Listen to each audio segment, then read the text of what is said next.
c'est une entreprise strictement privée.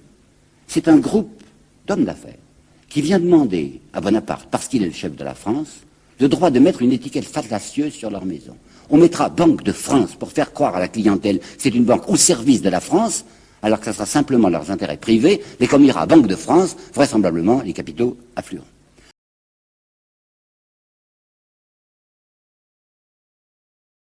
Il y a près de 200 ans, Thomas Jefferson écrivait « Si le peuple américain donnait un jour le pouvoir aux banques d'émettre la monnaie, les banques et les compagnies qui en résulteraient déposséderaient tous les gens de leur propriété jusqu'à ce que leurs enfants se réveillent sans abri sur le continent que leurs pères ont occupé. »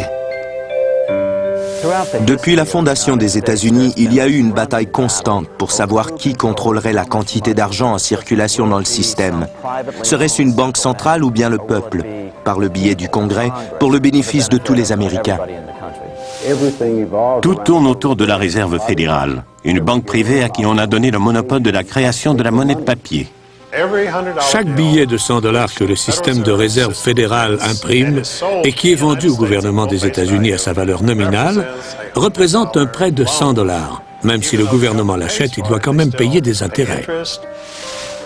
Un siècle après Jefferson, Abraham Lincoln élaborait sur le même sujet.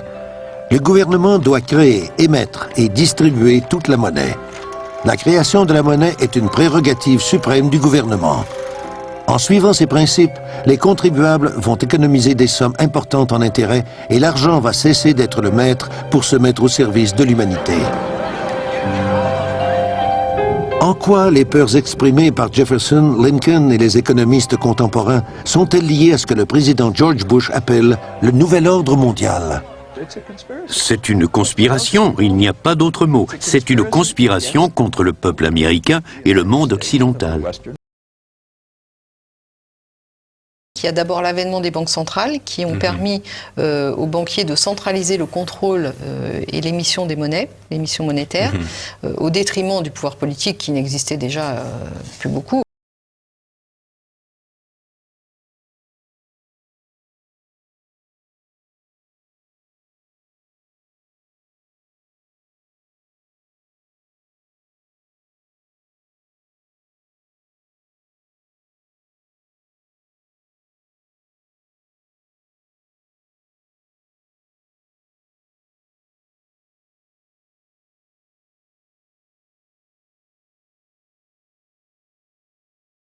En 1930, vous avez la BRI. Et la BRI, ça a été la première subversion du concept étatique, puisqu'on a accordé toutes les caractéristiques d'un État, finalement, à ce qui était une banque.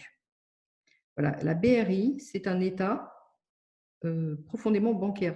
C'est une banque, mais toutes les facilités au niveau international et diplomatique d'un État. Voilà. Personne n'a le droit d'entrer dans la BRI. La BRI est située à Bâle, mais les pouvoirs publics suisses n'ont rien à y faire. Donc, ils n'ont pas le droit de franchir les locaux qui sont des locaux diplomatiques. Et cette banque des règlements internationaux manipule toute la finance internationale. Ils disent naturellement que c'est pour le bien du pays, mais ils se sont mis au-dessus des lois.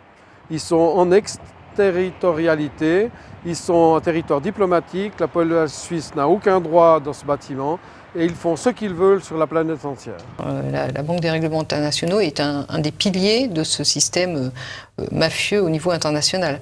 La Banque centrale des banques centrales mondiales, qui a été fondée ici en Suisse en 1930, avec une alliance des grandes banques centrales des grandes puissances de l'époque, notamment à l'initiative des milieux financiers privés, commerciaux, américains, anglais, français, allemands, japonais, notamment.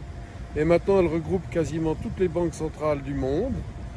Et c'est à cet endroit-là que se règlent les grands problèmes financiers qui nous sont provoqués à dessein pour persécuter la majorité de la population mondiale. Personne n'a voté pour créer la BRI.